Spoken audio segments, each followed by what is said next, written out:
짧으니 한 목소리로 봉독하겠습니다. 히브리서 2장 1절에서 4절까지 시작. 그러므로 우리는 들은 것에 더욱 유념함으로 우리가 흘러 떠내려가지 않도록 감히 마땅하니라. 천사들을 통하여 하신 말씀이 견고하게 되어 모든 범죄함과 순종하지 아니함이 공정한 복음을 받았거늘 우리가 이같이 큰 구원을 등한히 여기면 어찌 그 복음을 피하리요.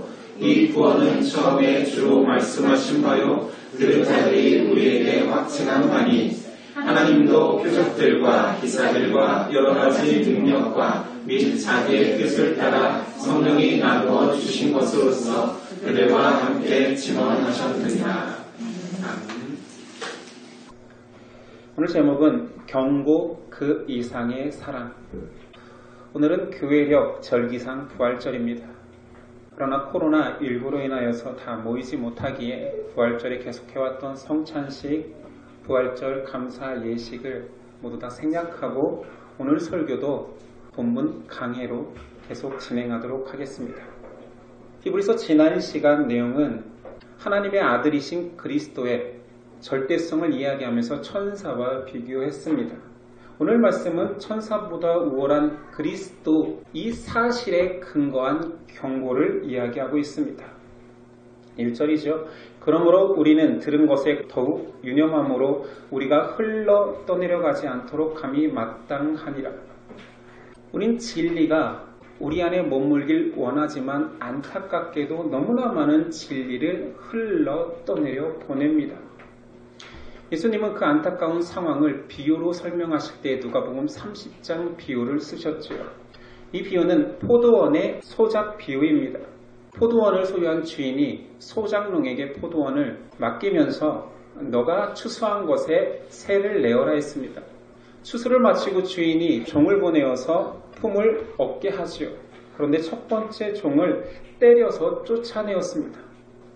두 번째 종도 능욕하였고 세 번째 종도 상하게 하고 내쫓았습니다. 참다 마지막으로 내 사랑하던 아들을 보내면 존대하리라 하며 보냈습니다. 결과는 농부들은 그 아들을 보고 이가 상속자니 그를 죽이면 모든 것이 우리의 것이 되리라 하면서 죽였습니다.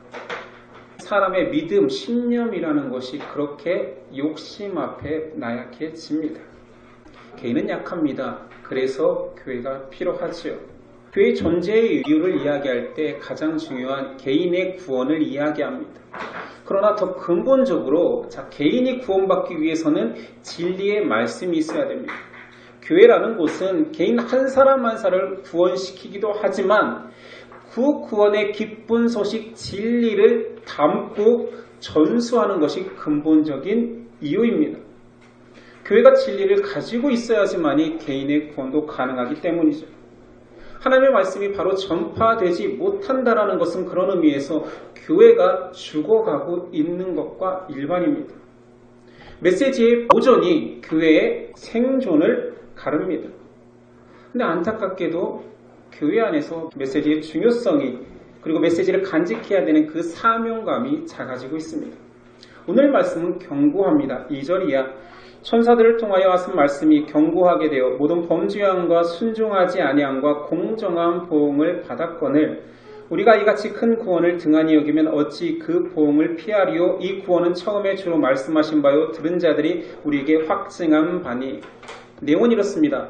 천사들이 전한 그 증언도 하나님이 그 내용에 따라 보응이 있거늘 결과에 대한 심판이 있거늘 하나님의 아들이 보낸 그 증거를 무시한다면 어떤 일이 벌어지겠느냐 이런 표현입니다. 가장 완벽한 메시지인 그리스도께서도 오셨지만 사람들은 그 메시지조차도 무시합니다. 사람들은 율법의 공포스러움 앞에서는 순종하는 듯합니다. 폭력 앞에서는 움츠러들고 순종하는 것 같지요. 천사들이 전한 증거는 율법으로서 그러했습니다. 생사화복이 분명한 율법이 전해졌을 때는 너 이거 지키지 않으면 바로 화를 당한다 했을 때는 순종하는 척합니다. 그런데 진리이신 그분이 오셔서 사랑의 복음을 전할 때에는 완전히 무시해버립니다. 이런 사람의 속성을 종교개혁자 칼빈은 이렇게 표현합니다. 사람은 우상의 공장과 같다. 일반 계시를 우상화한다. 천사와 같은 신비로운 존재나 현상에 대해서는 우상을 만들고, 그러나 일반 계시도 특별 계시로 판별해야 된다. 약간의 선지식이 있다면 여러분 이해할 수 있지요. 특별 계시는 그리스도와 그리스도의 말씀뿐입니다. 그걸로만 일반 계시, 천사의 아무리 신비로운 일들도 해석되어진다. 천사가 전한 그 증언도 결국은 그리스도를 나타내기 위함이었기 때문입니다. 사람은 본성적으로 약하기에 보이는 신을 만들려고 하고 그 보이는 대상을 신격화하려고 합니다. 사람이 그렇지요. 율법의 폭력성 앞에, 이건 그냥 성향을 말하는 것입니다. 율법이 폭력적이라는 게 아니라 정죄하는 그 폭력성 앞에 사람은 두려웠답니다. 복음에 한없이 품어주는 사랑 앞에서는 무시하기 쉬운 게 사람이라는 거죠. 고등학교 때 가장 인격적인 선생님은 화학 선생님이었습니다. 남자였습니다. 그런데 굉장히 인격적이었어요. 어느 정도로 아이들을 품어줬냐면 선생님이 수업을 진도를 잘 못 나갔어요. 왜냐하면 그 선생님은 흔한 말로 갖고 놀기 편해서, 학생들은 그렇게 이해하면 안 됩니다. 그냥 선생님하고 잡담하고 이해하기 편해서 아이들이 가만 놔두지 않아요. 선생님 재밌는 얘기 해주세요. 선생님 수업 말고 더 재밌는 얘기 없으세요? 해서 선생님이 계속 그거에 응답하다 보니까 수업 진도가 잘 안 나가던 선생님이었는데, 호구는 아니었습니다. 그냥 인격적이었습니다. 저는 그 선생님을 굉장히 좋아했죠. 전 또 실장이었으니까 더. 그런데 그 선생님 앞에서 어느 날 아이들이 싸우기 시작했습니다. 뒤에서 투닥투닥 하다가 실제로 우격다짐 싸움이 됐어요. 아니, 선생님이 앞에서 수업하고 있는데 뒤에서 싸웠다니까요. 그 선생님이 멈추라고 했죠. 싸우지 말라고 했죠. 그런데 계속 무시하고, 다른 부서 선생님 앞에서 과연 학생들이 그럴 수 있었을까요? 더 심하게 싸우고 욕도 하기 시작하니 선생님이 화가 나서 소리치르면서 싸우지 말라고 하면서 무슨 일을 했냐면 옆에 있던 의자를 앞에 문에다가 던져버렸습니다. 얼마나 세게 던졌는지 의자 다리 하나가 나무 문에 박혔어요. 너네 그런 거 좋아하는구나. 싸움은 물론 멈췄습니다. 애들도 놀랬죠. 근데 더 놀란 사람은 선생님이에요. 던진 거 선생님도 놀랐어요. 그래서 선생님이 어떻게 이거를 해결하지 못해서 지금도 기억나는데 너무 쑥스럽게 웃어버렸어요. 그 다음 수업부터 분위기가 어땠는지 알겠죠? 더 무시하기 시작했습니다. 학생들이 얼마나 성숙하겠습니까? 미숙한 자들은 사랑을 공포보다 하찮게 여깁니다. 천사의 징계는 즉각적이죠. 그리스도의 심판은 마지막 때입니다. 율법의 징계는 지금 이 시간에 주어질 수도 있다는 공포 속에서 순종하는 척합니다. 복음은 마지막까지 사랑으로 그 결론이 유예되기 때문에 무시하기 십상입니다. 미숙한 인간이 지금 정지하는 즉각적인 율법 앞에는 존중하고 때로는 경배하는 척하지만 사랑으로 기다리는 복음은 그 앞에서도 무시한다는 거죠. 그러니 그리스도의 절대성이 선포됐음에도 천사를 숭배하고 그리스도의 말씀을 무시할 수 있는 거예요. 그런데 다행히게도 하나님은 그런 우리, 연약한 우리 사람을 아십니다. 이것이 은혜죠. 하나님의 메시지는 연약한 우리를 향하여서 한 번 던져주고 끝내지 않고 또다시 던져줍니다. 또다시 던지고 끝까지 던져서 그가 못 들었다 할 수 없을 만큼 성실하게 전해주십니다. 그래서 하나님의 메시지는 완벽할 뿐만 아니라 성실합니다. 이것이 너무 고마운 거예요. 그리스도의 메시지가 공포로 다가오지 아니하고 그 즉시 심판과 환난으로 다가오지 않고 사랑 때문에 유예되는 것입니다. 오늘 말씀을 잘못 읽으면 공포심으로 천사의 메시지조차도 큰 심판의 응징이 있는데 하물며 하나님의 아들의 메시지를 너희가 무시한다라면 그 보응을 어떻게 견딜래? 이렇게 들립니다. 그것은 잘못 읽은 것입니다. 자구적으로는 정확히 해석한 게 맞지만 의미가 다릅니다. 그 밑에 절을 읽어야 그 윗절의 의미가 정확해집니다. 3절 후반절부터 이 구원은 처음에 주로 말씀하신 바요 들은 자들이 우리에게 확증한 바니 하나님도 표적들과 기사들과 여러 가지 능력과 및 자기의 뜻을 따라 성령이 나누어 주신 것으로서 그들과 함께 증언하셨느니라. 완벽한 그리스도의 증언이 있을 이후에도 하나님은 어떻게 있느냐? 성실의 정수를 보여주셨으니 말씀하신 바, 확증한 바, 표적들과 기사들, 여러 가지 능력, 그리고 성령의 증거까지 있었다. 그리스도의 메시지는 완벽하고 완전할 뿐만 아니라 그것이 성실하게 너에게 계속 들려졌다. 이것이 오늘 말씀의 주제입니다. 그리스도는 얼마나 더 큰 보응이 있겠느냐, 심판이 있을 것이다 두려워하라가 아니었습니다. 그럼에도 사람은 계속 메시지를 흘려보내고 반응하지 못합니다. 표류하는 배 속에서 등대는 한결같이 바른 길을 제시하고 있는데 배 안에서 볼 때에는 등대가 흔들리는 것 같습니다. 진리는 한결같이 진리였고 절대적으로 바른 길만을 제시했지만 표류하는 배 속에서 우리는 그 진리가 좌로 우로 흔들리는 것 같습니다. 이게 사람의 약함이지요.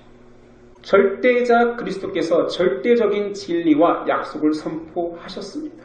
그런데 받아들이는 우리가 약하기에 표류하는 배처럼 착각할 때가 있다는 거지요. 주객이 전도되었습니다. 우리가 흔들리고 약한 거지 진리는 한결같이 절대적이었습니다. 신앙에는 이적과 표적이 있습니다. 기적과 신비가 있습니다. 천사도 있습니다. 그 모든 것들은 그리스도의 절대성, 그 자리에 언제나 빛비추는 그리스도를 나타내는 이정표였을 뿐인데 사람은 그 이정표를 보고 하나님께로 나아가야 되는데 그 이정표 앞에서 숭배합니다. 참 아이러니하죠.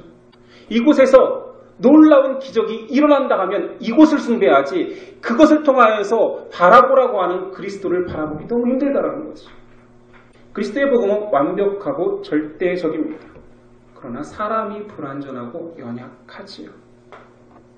아이들을 직접 가르치다 보면 나의 본성을 파악합니다. 저는 얘가 굉장히 좋은 사람인 줄 알았습니다. 우리 아이들이 있으니까 더 좀 찔리긴 한데 아이들을 가르치다 보면 완벽하게 내가 설명해 냈는데 완벽하게 이해 못할 때가 있습니다. 그러면 죽이고 싶은 사리가 생깁니다. 저만 그런 게 아니라 초등학교 1학년 부모들도 바로 공감하더라고요. 아이가 유치원 다닐 때까지는 엄마들이 천사인 줄 알아요. 근데 이제 취약하는 순간부터 엄마가 마녀가 되기도 한다는 것을 깨닫게 됩니다. 그래서 지금 코로나19 사태 때 전 국민의 엄마들은 거의 마녀입니다. 아이들과 싸우면서. 살기와 같이 미운 마음이 들지만 그러나 죽이지 않죠. 완벽하게 한 번 더 설명을 해줍니다. 못 알아들어도 화는 나지만 또 설명하죠. 지어받기도 합니다. 그러나 설명합니다. 왜냐하면 사랑하니까요. 오늘 말씀에 그런 경우가 있는 것입니다. 내가 너를 지어받겠다. 천사가 매를 든다면 나는 불방망이를 들겠다. 그러나 하나님의 그 다음 행동은 또 그리스도를 통하여서 진리를 선포하십니다. 그래서 우리 주제가 하나님의 성실한 사랑이 되는 것입니다. 우리가 구원을 이야기할 때 들어본 적이 있죠. 부끄러운 구원. 구원은 부끄러운 구원은 없습니다. 천국에 가면 면류관을 쓰는 자, 깃털 모자를 쓰는 자가 분리되지 않습니다. 그러나 고린도전서 3장에 보니 구원은 부끄럽지 않으나 상급은 다르다라는 표현이 굉장히 어렵게 나와 있습니다. 건축자의 비유지요. 터는 곧 예수 그리스도라. 만일 누구든지 금이나 은이나 보석이나 나무나 풀이나 짚으로 이 터 위에 세우면 불이 각 사람의 공적이 어떠한 것을 시험할 것입니다. 만일 공적이 그대로 있으면 상을 받고 누구든지 그 공적이 불타면 해를 받으리니 그러나 자신은 구원을 받되 불 가운데서 받은 것 같으리라. 그리스도란 터는 아무도 변치 않습니다. 그 터 위에 나무로 세우는 자 있고 보석으로 세우는 자 있고 짚으로 세우는 자 있고 풀로 세우는 자가 있는데 불이 휩쓸으면 남는 자에게는 상이 있다. 터는 변치 않습니다. 누구나 그리스도 때문에 구원은 받지만 열심히 살고 그리스도를 닮아가려고 애쓰는 자에 대한 상급이 다르다라는 표현이지. 부끄러운 구원이 있는 것이 아니라 천국에 가면 상급을 못 받아 부끄러울 수도 있다지만 그 부끄러움은 인간적인 비교의식에 대한 부끄러움은 아닐 것입니다. 믿음은 구원을 얻게 하는 선물이 맞지만 믿음을 사용하는 자에 따라 신앙의 성숙도가 나타난다라는 거죠. 히브리서 기자는 히브리인 유대 기독교인들에 대해 너희가 가짜는 아니다. 너희가 약함을 안다. 흔들리는 너희를 하나님은 아신다. 도우신다. 그러면서 독려하는 거지요. 흔들릴 수 있다. 자, 그러면 붙들고 흔들리지 않고 걸어가는 것이 무엇이냐? 이것을 제시하고 싶은 것입니다. 이런 질문을 할 수도 있습니다. 그런데 실제로 신앙을 가지고 있다가 배도하는 자도 있지 않습니까? 교회를 떠나는 자도 있지 않습니까? 있습니다. 근본적으로 그는 회심하고 믿음을 가졌다가 믿음을 파선하고 놓친 것이 아니라 처음부터 회심이 잘못됐거나 믿음을 받아들이지 않은 것입니다. 이 예도 나오죠. 히브리서 6장 4절이야. 한번 빛을 받고 하늘의 은사를 맛보고 성령에 참여한 바 되고 하나님의 선한 말씀과 내세의 능력을 맛보고도 타락한 자들은 다시 새롭게 되어 회개할 수 없으니 이는 그들이 하나님의 아들을 다시 십자가에 못 박아 드러내놓고 욕하게 됩니다. 처음부터 회심하지 않고 믿음을 받아들이지 않고도 나는 믿음이 있나 보다, 나는 구원의 백성인가 보다 착각하는 사람이 있다는 거죠. 그러나 오늘 말씀에서 중요한 자들은 그들이 아닙니다. 믿음을 가진 자, 믿음을 소유한 자임에도 불구하고 인간 자체의 나약함 때문에 넘어지는 자들이 있다. 흔들리는 자들이 있다. 인간은 약하다. 여전히 죄에 무력하다. 이 얘기를 하는 것입니다. 인간이 자신의 약함 자체를, 근원적인 약함을 인정하지 않을 경우 두 가지 극단적 현상이 나타나니 하나는 굉장히 교만해지고요. 하나는 죄의 속절없이 무너집니다. 나는 강하다 여겨야 다 이길 것 같잖아요. 죄에 강하다. 나는 어떤 죄도 흔들리지 않는다는 사람이 교만해질 것 같잖아요. 아니라니까요. 죄를 무시하고 죄의 무서움을 모르고 나의 나약함을 모르는 자들이 사실은 교만해집니다. 그리고 죄가 들어올 때 속절없이 무너지지. 사실은 신앙인들이 내가 오늘 짓는 죄 잘못된 것을 막 끄집어내고 기도해서 회개하는 것은 굉장히 해야 되는 일이지만 성숙에는 별로 도움되지 않습니다.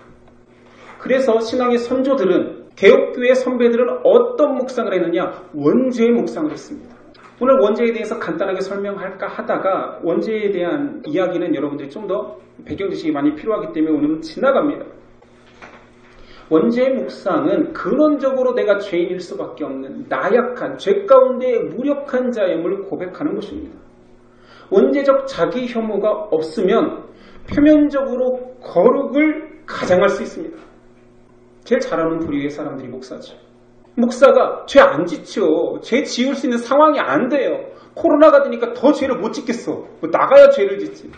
그런데 이 도덕적인 기준으로만 내 죄를, 나는 죄인이 아니다라고 생각하면 모든 크리스찬들이 정말 성화할 수 있습니다. 근데 문제는 근원적인 그 원죄적 내 마음속에 죄가 싹트고 있고 내가 아담이었어도 선악과를 딸 수밖에 없는 존재라는 것을 뼈저리게 고백해야지만이 진짜 겸손이 나오는 거예요. 파스칼은 판세에서 이런 표현을 했습니다. 인간이 비참함을 모르고 하나님을 알면 오만한 인간이 된다. 그리고 인간이 비참함을 보고 하나님을 모르면 불쌍한 인간이 된다. 청교도 목사 토마스 보스턴은 원죄적 인간의 모습을 묘사하면서 이런 표현을 씁니다. 사람의 내부는 악한 계획의 공장, 부적절한 감정의 온실, 불경건의 창고일 뿐이다. 더 정확하고 더 리얼한 표현이 많지만 굉장히 문학적으로 쓴 것일 뿐이에요. 지각은 더럽혀져 있고 생각은 악하며 의지와 감정 역시 더럽혀졌다. 우리가 예수님을 믿는 그 믿음을 가지는 순간 죄는 우리를 정죄치 못할 뿐이지 죄의 습성과 죄의 강력함은 여전히 우리를 유혹하고 우리는 넘어지기 쉽습니다. 사자와 여우가 아무리 잔인하다 한들 동족을 잡아먹지 않습니다. 사람은 얼마든지 내 이익 하나로도 돈 몇 푼으로도 사람은 사람을 잡아먹습니다. 사람이 이성적 존재라고 해서 자기가 굉장히 높아질 거라고 여기고 그 이성으로 사람을 윤택하게 하겠다는 과학을 발전시켰지요. 컴퓨터가 있고 AI가 발전하죠. 그런데 그 지식 안에서 더 큰 죄를 꿈꿉니다. N번방을 기웃거린 사람들은 마귀가 아니라 사람입니다. 사람은 나약한 죄인이요. 성도는 용서받은 죄인일 뿐입니다. 숨 쉬는 것 자체가 죄라는 묵상이 있어야 돼요. 제가 아는 성도분 한 분은 저한테 그런 얘기를 하는 거예요. 표정이 계속 안 좋아요. 왜 그렇게 요즘은 계속 표정이 안 좋으세요? 원래 그런 건 아니었잖아요. 요즘 원죄 묵상을 하고 있는데 내가 근원적인 죄인이라는 묵상이 시작된 이후로 6개월 동안 우울하대요. 그런 신앙 추구해 보셨습니까? 복음으로 기뻐해야 될 성도가 원죄 묵상으로 6개월 동안 우울해 보셨습니까? 숨 쉬는 것 자체가 내가 죄인이다. 그리고 성경은 그런 죄성을 고발합니다. 죄책을 받지 않는 성도라 할지라도 인간의 사나움은 사자보다 더하며 인간의 교만함은 여우보다 더 크고 완고함은 들나귀보다 더 강하며 개와 돼지보다 더 더러울 수도 있고 독사의 독보다 더 강한, 그리고 그걸 하나하나 채택하는 것이 아니라 그걸 뭉뚱그려 전부 다 지닐 수 있는 것이 인간입니다. 결혼하고 아이를 처음 낳으면 이게 사람인지 천사인지 이런 느낌이 들어요. 웃어버리면 어떡해. 나도 너를 그렇게 읽을 때가 있었어. 사람인지 천사인지 눈에 넣어도 안 아프고 주머니에 넣고 다니고 싶은 마음이 들 때가 있습니다. 그러나 그들도 원죄적 죄를 가지고 있네. 그에게 온전한 선택권이 주어지면 하나님을 택하지 않고 내 앞에 있는 이익과 욕망을 추구하는 죄인이라는 사실을 알아야 됩니다. 오늘 히브리서는 히브리인에게 경고하지만 지금 우리 성도들에게도 경고합니다. 너도 얼마든지 그 은혜를 흘려보낼 자가 아니냐. 그러므로 너희가 들은 것에 더욱 유념하라.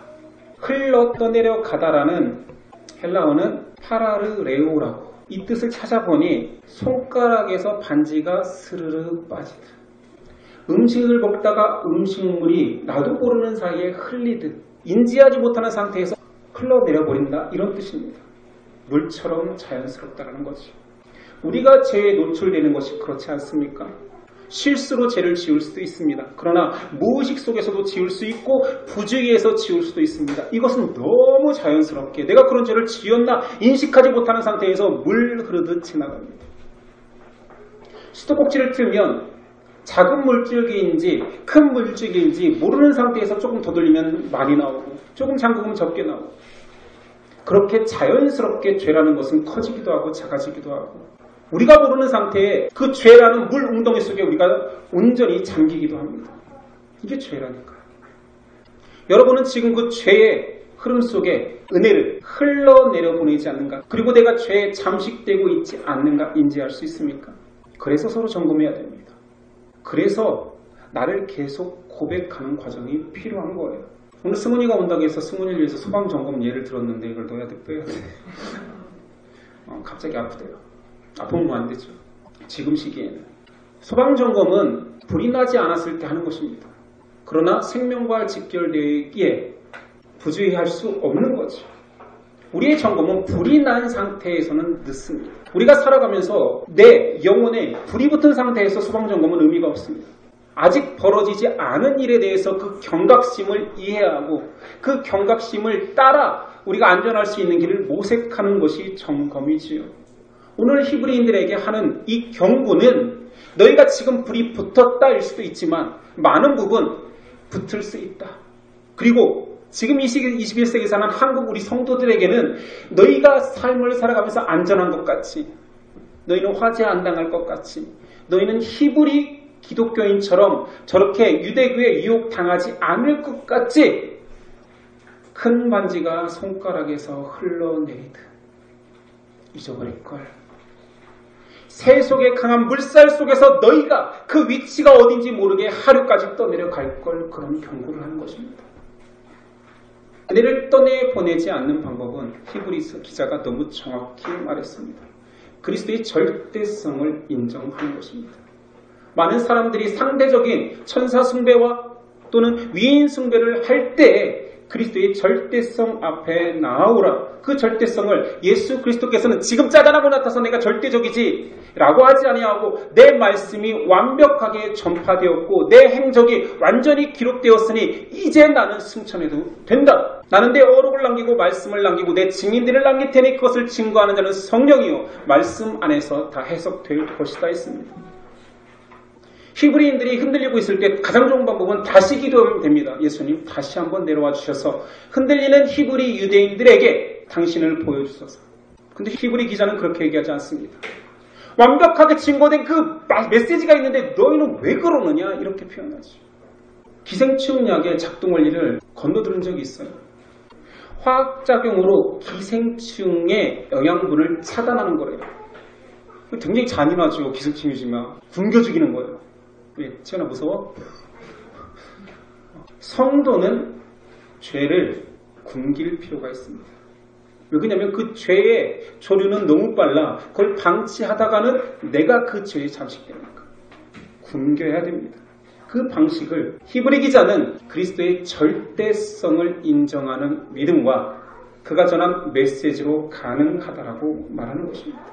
우리가 그리스도를 신뢰합니다라는 고백은 사실은 지난주에 강조한 내용이니까 우리가 얼마나 흐릿하게 고백하는지, 우리가 천사 숭배를 진짜 천사를 고백하지 않아도 얼마나 신비적인 걸 찾고 현상적인 걸 찾고 그리고 그것보다 더 강력한 메시지를 무시하는 거에서 다 드러냈으니 오늘 다시 한번 동일한 주제지만 경고를 담아 이야기합니다.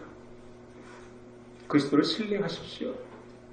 여러분의 신뢰는 믿는다라고 끝나면 안 됩니다.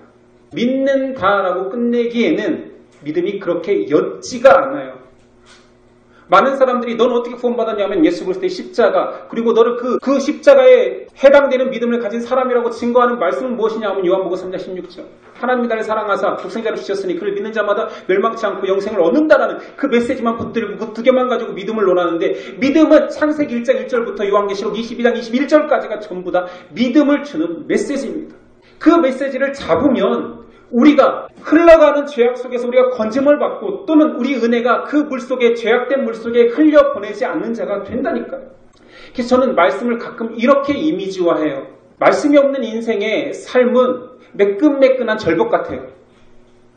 말씀이 떨어지고 은혜가 떨어지면 매끈한 절벽에서 그냥 뚝 떨어져요. 바닥에 다 흘러버립니다. 그럼 말씀은 무엇이냐? 까끌까끌해요. 힘들어요, 보기도. 근데 하나님의 은혜라는 경사를 딱 주고 까끌까끌한 말씀의 사포와 같은 재질을 쫙 깔아놓으면 은혜가 떨어지면 다 멈춰요. 다 멈춰요. 저는 그런 이미지로 오늘 말씀 되게 까끌까끌하고 보기 싫고 피곤한데 그렇지만 지금이 내가 저항력을 만들어 놓지 않으면 은혜는 흘러버릴 것이다. 그래서 우리가 다 같이 통독하고 큐티하고 있는 밴드글 타이틀 속에 우리가 말씀을 붙들 때 하나님이 우리를 붙드신다라는 고백이 나오는 것입니다. 여러분은 은혜를 흘려보내는 자입니까? 최대한 붙드는 자입니까? 죄에 대해서 방심하지 마십시오. 그 새 속의 물살은 너무 강해서 내가 인지하지 못하고 나는 그 자리에 떠있다고 고백하지만 한없이 새 속으로 빠져들 것입니다.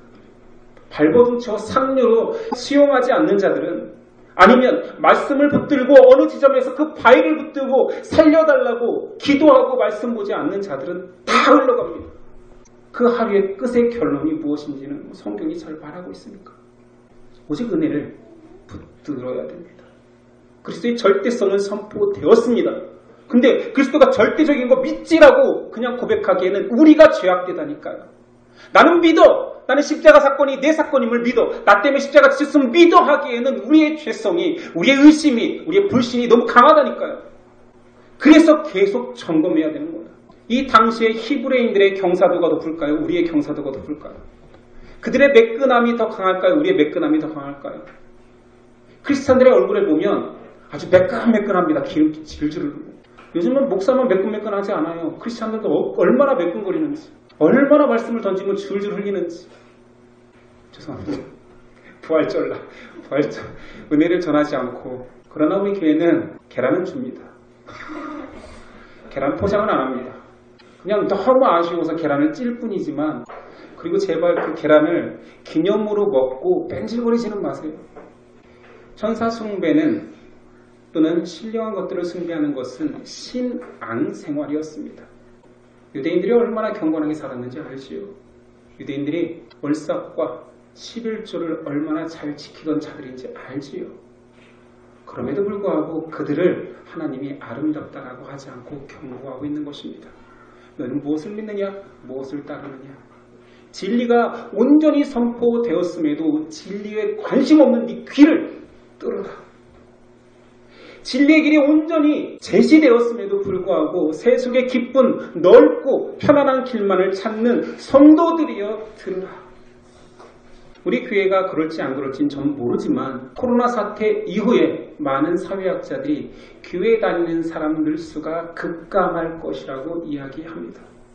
왜 그런 얘기를 하냐면 평안함을 맛봤다라는 거지요. 누워서 예배드리는 것을 맛봤다라는 거지요. 이제 그 등짝이 떨어지는데 너무 큰 믿음을 필요로 한다라는 거지요. 교회까지 찾아오는 것이 너무 힘들 거라는 거지요. 헌금 안 내고 그 헌금으로 치킨 시켜 먹던 관전하는 거잖아요. 모니터로 재밌는데 오늘 목사가 왜 이렇게 화났지? 왜 이렇게 까칠하지? 부활절인데? 이런 관전자로 변해버린 성도들이 다시 예배당에 찾아오기까지 쉽지 않을 것이라고 이야기합니다. 저도 그렇게 생각합니다.